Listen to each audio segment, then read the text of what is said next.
اگر آپ امریکی یونیورسٹی میں داخلے یا اسکالرشپ کے خواہشمند ہیں تو یہ ویڈیو آپ کے لیے ہے۔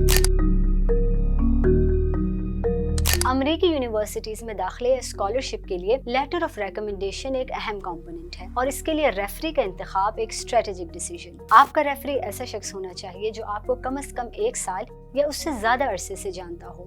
اس شخص کا آپ سے ریسنٹ اور ریگولر کانٹیکٹ ہونا اس لیے ضروری ہے تاکہ وہ آپ کے کیریئر گروتھ، ایکسپیرینسز اور ریلیونٹ سکلز کے بارے میں کمپلیٹ نالج اور اسپیسیفک ایگزامپلز کے ساتھ ایک بہترین ریکمنڈیشن لیٹر لکھ سکے۔ اگر آپ کسی لیڈرشپ ریلیٹڈ ڈگری کے لیے اپلائی کر رہے ہیں تو ایسے شخص کا انتخاب کریں جس نے آپ کو لیڈرشپ رول میں دیکھا ہو۔ اگر آپ میڈیا یا جرنلزم کے لیے اپلائی کر رہے ہیں تو اپنے ایڈیٹر یا ایسے صحافی کا انتخاب کریں جو آپ کے کام سے بخوبی واقف ہو۔ فیملی ممبرز اور دوستوں سے ریکمنڈیشن لیٹر لینے سے گریز کریں، اور اس کے لیے صرف اپنے کسی پروفیسر، سپروائزر یا مینیجر سے رابطہ کریں۔ اگر کمیٹی کے پاس 2 یکساں طور پر مضبوط اپلیکیشنز ہوں تو آپ کا ریکمنڈیشن لیٹر آپ کے سلیکشن چانسز کو بڑھانے میں مدد دے سکتا ہے۔